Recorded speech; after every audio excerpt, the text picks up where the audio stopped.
Hey everybody, it's Sunday, and I'm not in the impact room as you can tell. I am home. Kind of a last minute situation. Had to stay home today for safety reasons, safety precautions. And so I'm coming to you from home today. Won't matter to you. We're all online, and we will be online still with our Zoom groups at 12:15. So watch the Bible Project video. If you haven't, you can watch it now, pause, or you can watch it after. I guess it doesn't really matter which order. Um, Bible Project video on joy. We're in the Advent series. This is the third week of that series, so we're going to be talking about joy. Not a whole lot of announcements. We may go to Madison Avenue next Monday. We'll talk about that this week and let you know. Nothing scheduled right now. We'll let you know. For now, nothing scheduled until January. We'll be back in church for those that are feel safe and comfortable and are not sick.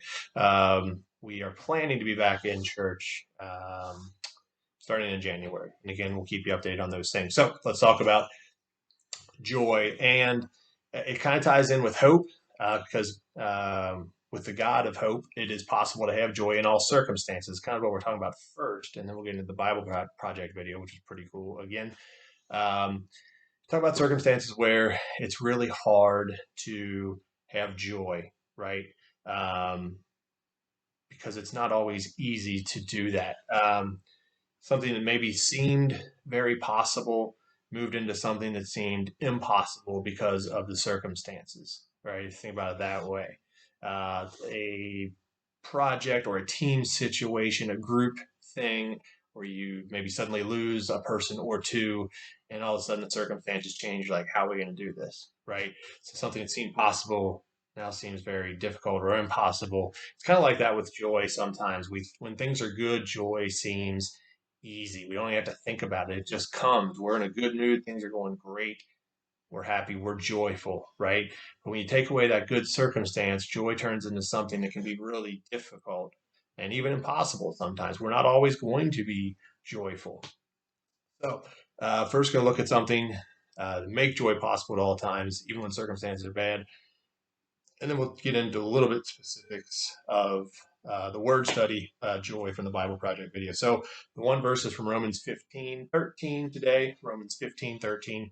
May the God of hope fill you with joy, with all joy and peace as you trust in him, so that you may overflow with hope by the power of the Holy Spirit.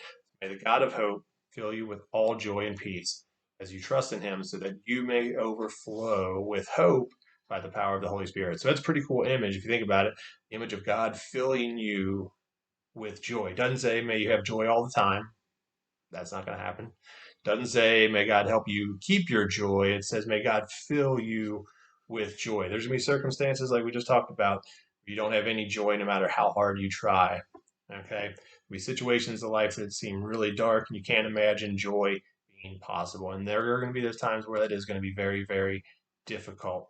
And that's when you turn to God. This verse calls him the God of hope. And interesting, hope was one of our earlier Advent words of the series of four here. And we'll see how this hope and joy kind of um, are linked here. And you keep seeing the word hope in this lesson on joy. So he's a God of hope. And that's exactly what he is. He is our hope. Remember the earlier lesson about hope um, and how God is our hope. So we tie into with that. And it's because of that hope that we're able to have joy no matter the circumstances that we are in.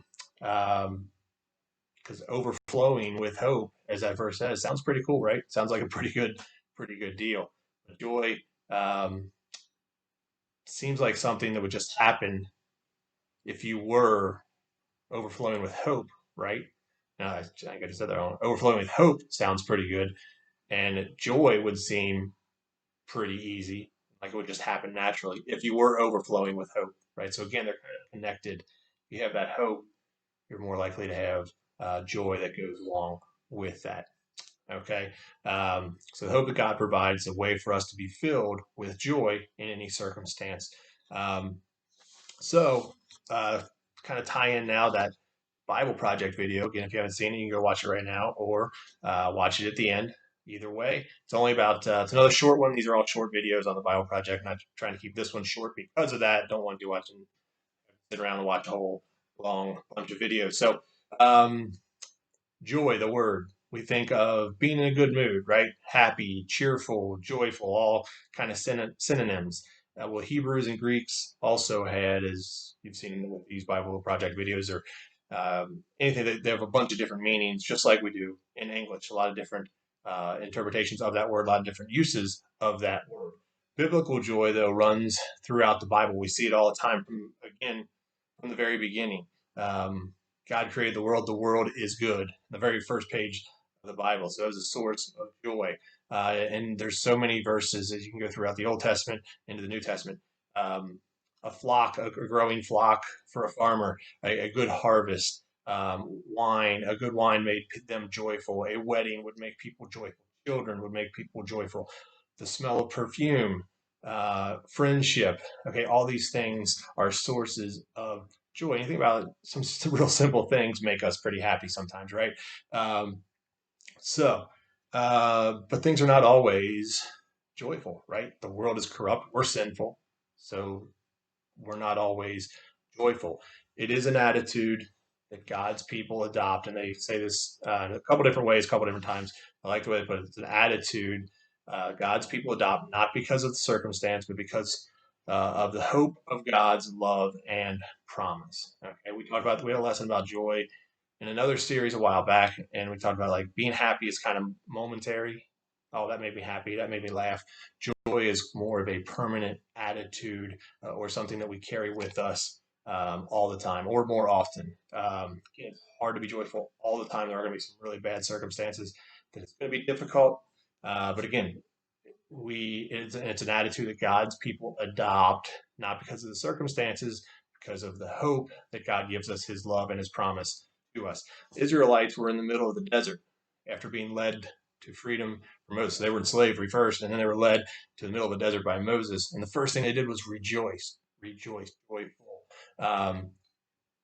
which seems kind of odd. Joy in the wilderness. And that is kind of a defining moment. The joy of God's people was not determined, again, by their struggles or their circumstances, but by their future. They knew God had the promised land promised for them, even though they were far away from that. They knew that promise was still there. That was the source of their joy. Israel suffered under oppression, and you see that throughout the Bible. In the Old Testament, Isaiah looked for a day when God would raise up a new deliverer like Moses. Okay, so while they're waiting, they chose joy. All right, and then again, Bible Project Video does a good job of going through the timeline. When Jesus is born, how is it announced? You know this. You've heard Christmas stories, Charlie Brown specials, many songs. I bring you good news that brings great joy. Right? Jesus rejoiced and gave thanks. Throughout the New Testament, early Christians were full of joy. It's mentioned, word is mentioned many times. And Paul, even in tough times, we just talked about Paul and Timothy and their relationship. Paul, many times, um, is joyful, even though he's in terrible circumstances. Doesn't mean you ignore or reject sorrow. We're going to be sad. We're going to be sorrowful. Paul often talks about that sorrow. He's full of sorrow, yet he is rejoicing. 2 Corinthians 6:10 says that, full of sorrow, yet he is still rejoicing. Again, we talked about how Paul kind of has this great, incredible perspective, even though he's in prison.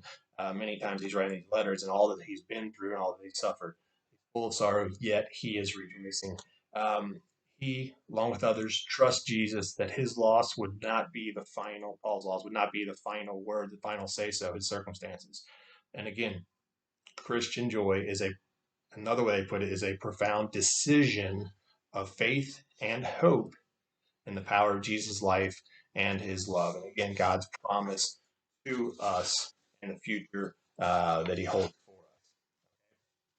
So again, kind of wrap that up.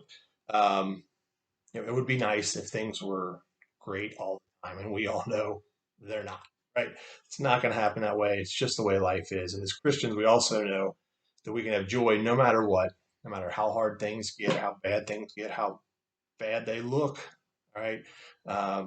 We will lose our joy sometimes. Not always going to be joyful. When we do that, we need to remember where our hope comes from. Again, the connection there. Remember that our hope comes from God. If we ask Him to fill us with joy, He will. He is our hope.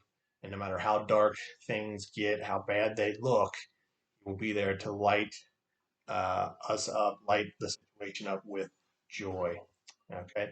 So, again, hope and joy kind of connected, and also hope and joy. The joy is not dependent upon our circumstances. Um, it's looking to the future. So again, you see kind of how hope and joy are connected through this lesson. So we're finished. Bible Project video on joy. You can just go to YouTube or go to the Bible Project website. YouTube, you can just search Bible Project Joy. It'll come up. It's only about 4 minutes, and then we'll be on Zoom at 12:15. You should be getting links for that if you haven't already. See you on Wednesday or in the Zoom group. See you.